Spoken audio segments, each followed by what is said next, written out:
Hello students, कक्षा 12 में हमारा विलयन वाला अध्याय चल रहा है और विलयन वाले अध्याय में मैंने आप लोगों को कल जो है अनादर्श विलयन के बारे में बताया था। तो अनादर्श विलयन का मतलब मैंने आपको बताया था कि कोई भी ऐसा विलयन, अनादर्श विलयन का अर्थ बताया था कि कोई भी ऐसा विलयन जो राउले नियम का पालन ना करे। राउले नियम का पालन ना करने वाले विलयनों को हमने नाम दिया था अनादर्श विलयन। अब बेटा ये जो विलयन थे अनादर्श विलयन, इनमें मैंने कई सारी आपको विशेषताएं बताई थी। जैसे एक विशेषता बताई थी कि विलय और विलायक के मध्य कार्य करने वाला आकर्षण बल विलय विलय आकर्षण और विलायक विलायक आकर्षण बल की तुलना में भिन्न होता है। कार्यरत आकर्षण बल का मान विलय विलय आकर्षण बल और विलायक विलायक आकर्षण बल की तुलना में भिन्न होता है। फिर दूसरी विशेषता बताई, आंशिक दाब का मान राउले नियम से प्राप्त आंशिक दाब की अपेक्षा भिन्न प्राप्त होगा, या तो ज्यादा या कम। फिर कुल वाष्प दाब का मान, यानी विलयन का जो वाष्प दाब का मान है आंशिक दाबों के योग से अलग प्राप्त होता है। फिर जब विलय और विलायक को मिलाया जाता है तो एंथैल्पी परिवर्तन भी होता है और ऊष्मा मतलब एंथैल्पी परिवर्तन भी होता है और आयतन परिवर्तन भी होता है। यानी ये सारी विशेषताएं मैंने आप लोगों को अनादर्श विलयन के लिए बताई थी। अब बेटा ये जो अनादर्श विलयन है, इन अनादर्श विलयनों को हम दो भागों में वर्गीकृत करते हैं। एक तो है धनात्मक विचलन वाले अनादर्श विलयन, धनात्मक विचलन वाले अनादर्श विलयन, और दूसरे हैं ऋणात्मक विचलन वाले अनादर्श विलयन। धनात्मक विचलन और ऋणात्मक विचलन, दो प्रकार के अनादर्श विलयन जो है पाए जाते हैं। तो आज हम जो है इन धनात्मक और ऋणात्मक विचलन वाले अनादर्श विलयनों का अध्ययन करने जा रहे हैं। देखो, इसमें एक तो है धनात्मक विचलन और दूसरा है ऋणात्मक विचलन। अब बेटा धनात्मक विचलन से मतलब क्या है, ऋणात्मक विचलन से मतलब क्या है? धनात्मक विचलन का अर्थ है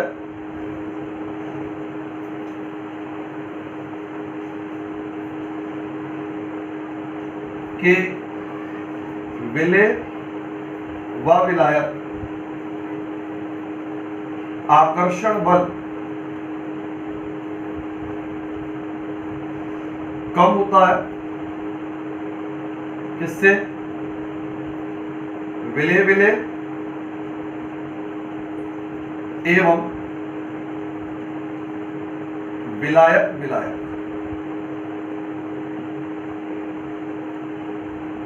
आकर्षण से। पहली विशेषता होती है कि विलय और विलायक के मध्य कार्य करने वाले आकर्षण बलों का मान कम है। किसकी तुलना में कम है? विलय और विलय आकर्षण, विलायक और विलायक आकर्षण बल की तुलना में कम है। एक बात। अब बेटा जब विलय और विलायक में आकर्षण कम होगा, विलय और विलायक में आकर्षण कम होगा तो वाष्पीकरण की संभावना बढ़ेगी। जब अणुओं के मध्य आकर्षण कम रहेगा तो आकर्षण कम होने पर वाष्पीकरण की संभावना में कमी आ जाती, वृद्धि हो जाती है। और जब वाष्पीकरण की संभावना में वृद्धि होगी तो वाष्पन ज्यादा होगा, और वाष्पन ज्यादा होने का अर्थ हुआ कि वाष्प दाब का मान बढ़ेगा। वाष्पन ज्यादा होने का अर्थ हुआ वाष्प दाब के मान में वृद्धि होगी। यानी इसमें आंशिक दाब का जो मान आएगा वो राउले नियम से प्राप्त दाब की तुलना में अधिक हो जाएगा। विलय और विलायक में आकर्षण बल कैसे कम है, और जब भी आकर्षण बल का मान कम होता है तो आकर्षण बलों के कम होने के कारण से वाष्पीकरण की संभावना बढ़ जाती है, वाष्पन बढ़ जाता है। वाष्पन बढ़ेगा तो वाष्प दाब में वृद्धि होगी। तो किसी घटक का आंशिक वाष्प दाब गणना द्वारा प्राप्त मान की तुलना में अधिक प्राप्त होता है। इसी प्रकार दूसरे घटक के लिए भी आंशिक दाब का मान गणना से प्राप्त मान की तुलना में अधिक प्राप्त होगा। ठीक। अब बेटा कुल वाष्प दाब का मान है, कुल वाष्प दाब का मान आंशिक दाबों के योग की अपेक्षा अधिक आएगा। आंशिक दाबों के लिए अपन जो गणना करते हैं P0A XA plus P0B XB, यानी विलयन का जो वाष्प दाब आएगा वह वाष्प दाब गणना द्वारा प्राप्त वाष्प दाबों के योग की तुलना में अधिक आएगा। ये सब मान बढ़ क्यों रहे, वाष्पन बढ़ क्यों रहा है?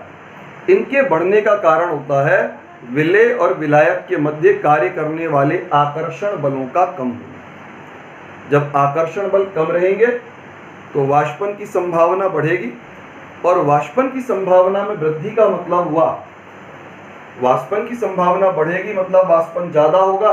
वाष्पन ज्यादा होगा तो आंशिक दाब भी बढ़ जाएगा, और कुल वाष्प दाब का जो मान आएगा वह भी गणना द्वारा प्राप्त मान की तुलना में अधिक आएगा। फिर अब बेटा एंथैल्पी परिवर्तन, एंथैल्पी परिवर्तन का मान धनात्मक। इसमें एंथैल्पी परिवर्तन का जो मान होता है वो कैसा होता है, धनात्मक मान होता है। अब ये धनात्मक मान मतलब प्रक्रम क्या है, ऊष्मा शोषी। अब ये ऊष्मा शोषी क्यों है भाई, मान धनात्मक क्यों है, ऊष्मा शोषी क्यों है? इसका कारण यह है कि विलेय और विलायक के बीच आकर्षण बल का मान कम है। विलेय और विलायक के मध्य आकर्षण बल का मान कम है, और आकर्षण बल का मान कम होने के कारण से विलेय और विलायक पदार्थ सरलता से एक दूसरे में नहीं मिलेंगे। जब सरलता से एक दूसरे में नहीं मिलेंगे तो उनको मिलाने के लिए बाहर से ऊष्मा की आवश्यकता पड़ेगी, और बाहर से ऊष्मा देने की आवश्यकता पड़ रही है, अर्थात प्रक्रम क्या हो जाएगा, एक ऊष्मा शोषी प्रक्रम हो जाएगा। प्रक्रम क्या होगा, एक ऊष्मा शोषी प्रक्रम हो जाएगा। यानी विलेय और विलायक पदार्थ आपस में एक दूसरे में जो है आसानी से नहीं मिल पा रहे। क्यों नहीं मिल पा रहे? क्योंकि आकर्षण बल का मान कैसा है, कम। तो कम आकर्षण के कारण से उनका सरलता से मिलना संभव नहीं हो पा रहा है, तो इसके कारण से आपको बाहर से ऊष्मा देनी पड़ रही है, और बाहर से ऊष्मा दिए जाने के कारण से प्रक्रम क्या हो जाएगा, ऊष्मा शोषी। फिर इसके बाद में बेटा विलयन का जो आयतन परिवर्तन है, आयतन परिवर्तन भी धनात्मक होगा। अभी आयतन परिवर्तन धनात्मक से अर्थ क्या है, आयतन परिवर्तन धनात्मक का अर्थ है कि विलयन का आयतन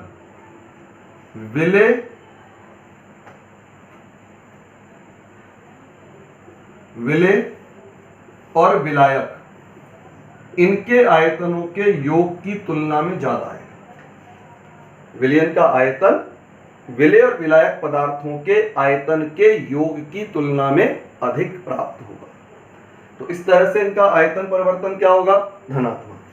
बेटा आप देखो इसमें धनात्मक विचलन में आप क्या देख रहे हैं, केवल एक आकर्षण बल है जिसका मान कम है।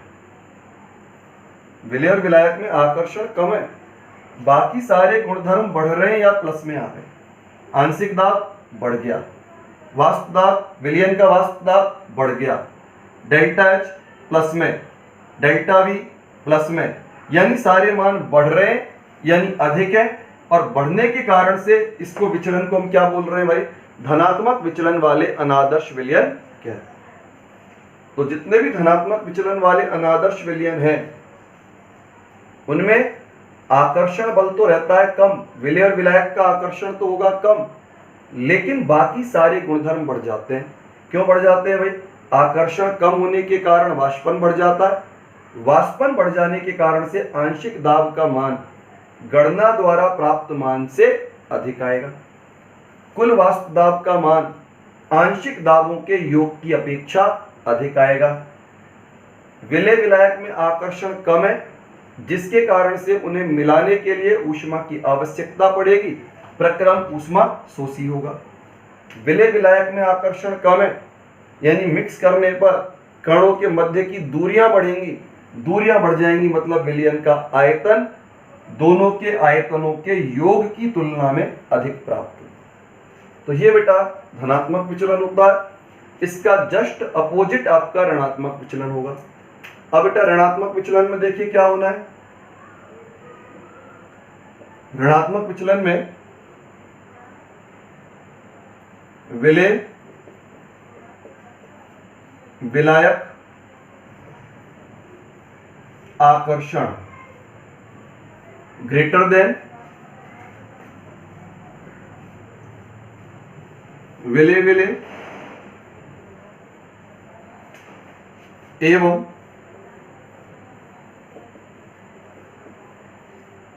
विलायक विलायक आकर्षण।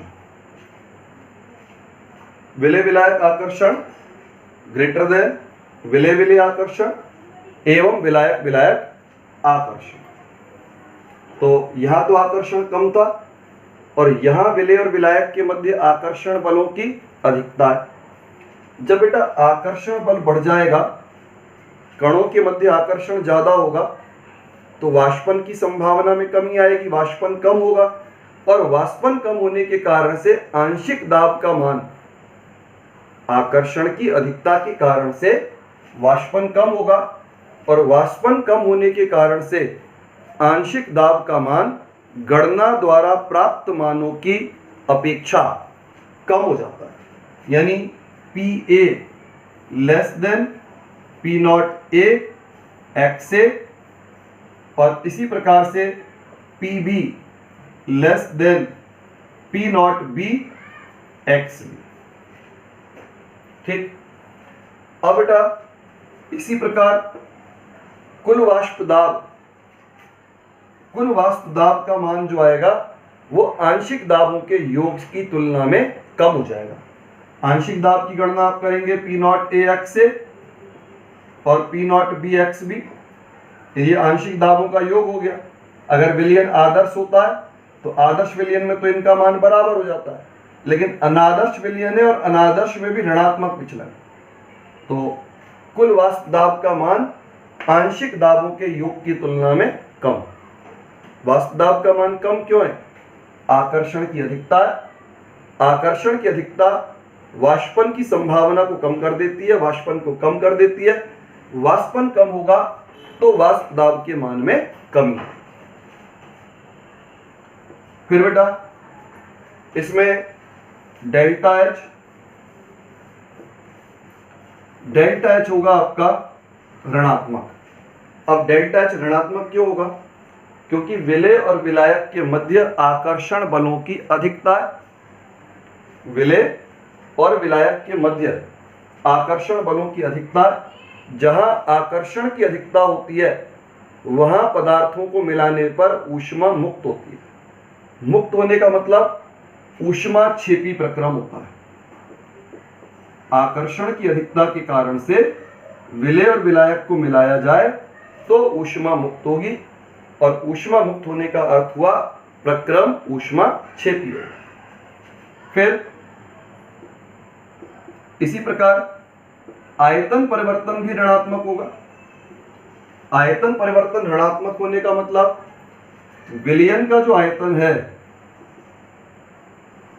विलयन का जो आयतन होगा वो विलय का आयतन और विलायक का आयतन इन दोनों के आयतनों के योग से कम हो जाएगा। विलयन का आयतन विलेय और विलायक के आयतनों के योग से कम हो जाता है।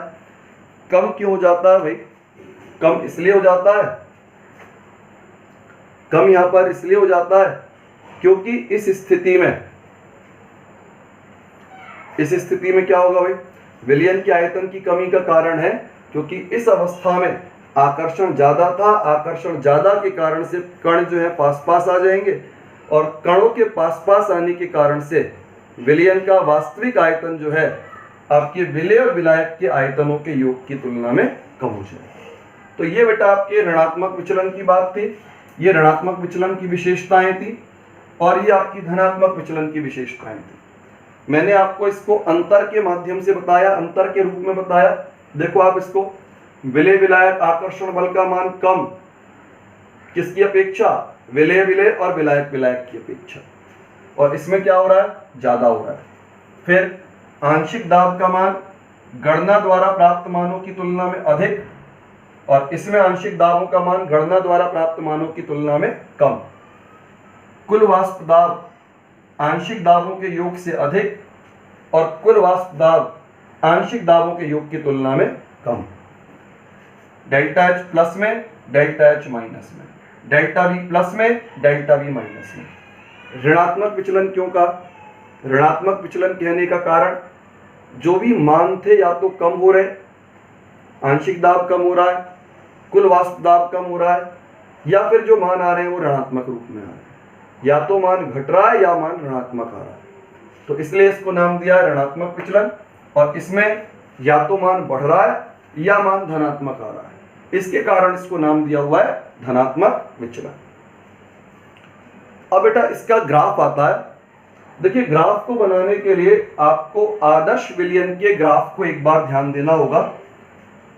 अब बेटा ग्राफ कैसे बनेगा इसका? ग्राफ बनाने के लिए हमें सबसे पहले आदर्श विलयन का ग्राफ बनाना है।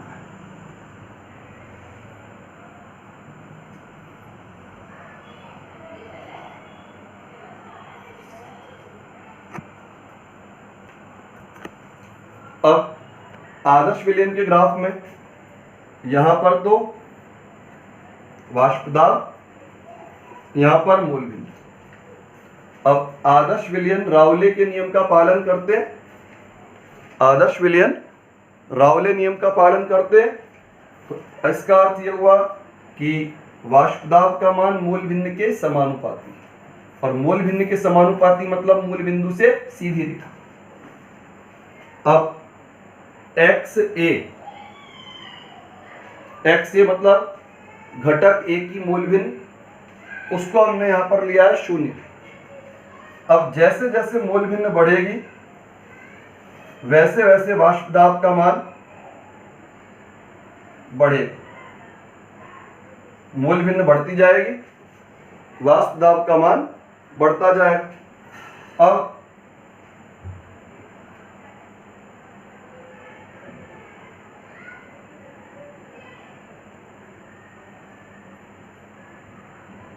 यहां पर बेटा मूल भिन्न का मान आया 1, क्योंकि किसी भी घटक की मूल भिन्न का अधिकतम मान 1 हो सकता है, और वो 1 भी कब होता है?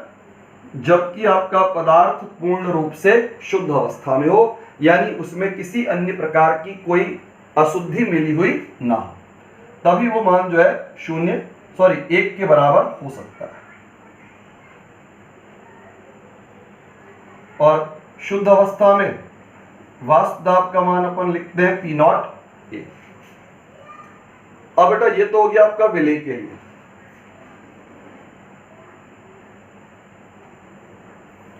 अब बेटा विलायक के लिए हम देखें, जब घटक A के लिए मूल भिन्न का मान 1 है तो घटक B के लिए मूल भिन्न क्या होगी? 0। कारण क्योंकि मूल भिन्नों का योग हमेशा 1 होता है। इन दोनों मूल भिन्नों का योग 1 के बराबर होगा, ज्यादा किसी भी हालत में नहीं हो सकता। तो जब इधर B की मूल भिन्न 0 है तो इधर पर B की मूल भिन्न का मान होगा 1। यानी बी का जो ग्राफ बनेगा इस बिंदु से इधर की ओर चलेगा।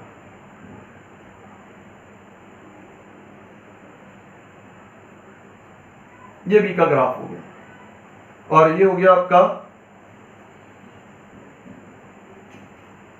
P naught B. और कुल दाब को निकालने के लिए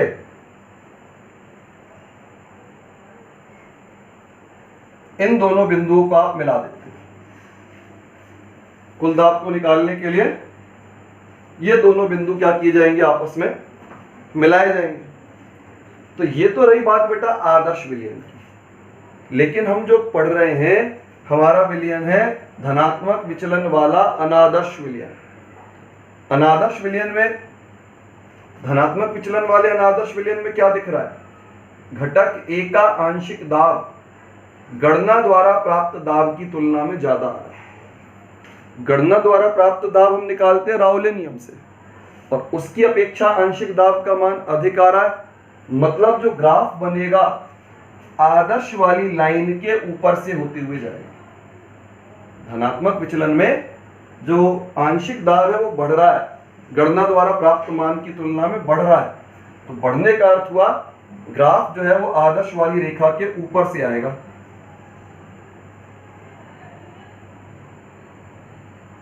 इस प्रकार आप इसको लिख सकते हैं P A greater than P naught A x. और इसी प्रकार घटक बी का भी आंशिक दाब बढ़ रहा है, तो P B greater than P naught B x B. अब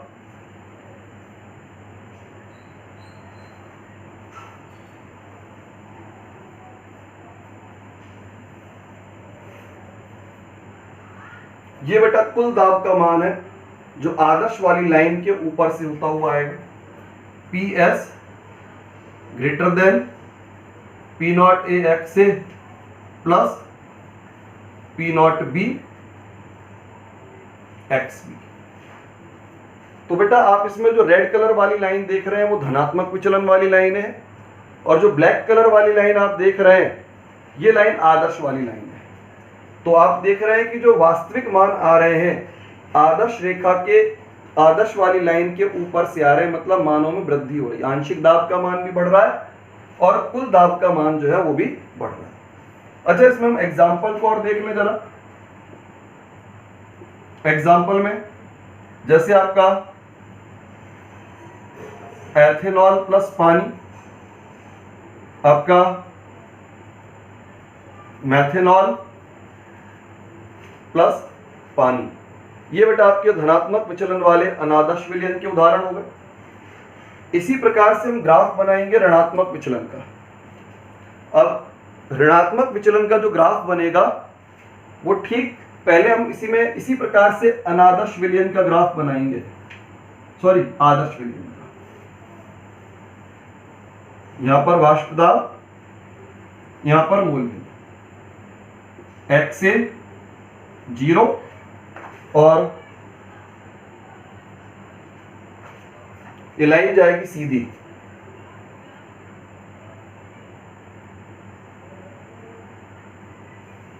और एक्स ए इज इक्वल 1, मतलब अधिकतम मान 1 शुद्ध घटक।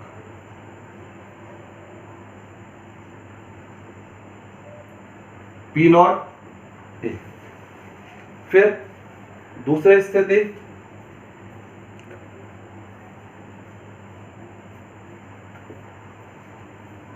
दूसरा ग्राफ बनेगा बी का। जब एक्स का मान 1 है तो बी का मान 0, और जब इधर बी का मान 0 है, सॉरी जब इधर एक्स का मान 0 है तो एक्स बी का मान यहां पर 1 हो जाएगा। ये हो गया आपका पी नॉट बी। और इन दोनों लाइनों को मिलाया जाए, इन दोनों बिंदुओं को मिलाया जाए तो ये आपका कुल दाब को प्रदर्शित करते हैं।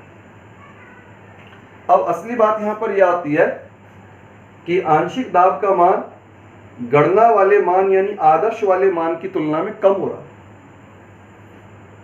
आंशिक दाब का जो मान है वो गणना वाला मान यानी आदर्श वाला जो मान है उसकी अपेक्षा कम हो रहा है।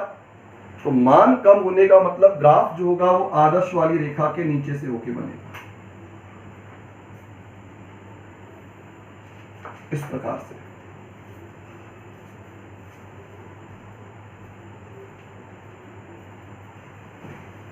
तो यहां हो जाएगा ये P A less than P naught A x A, इधर हो जाएगा P B less than P naught B x B, और कुल दाब का मान ये भी आपकी आदर्श वाली लाइन के नीचे से।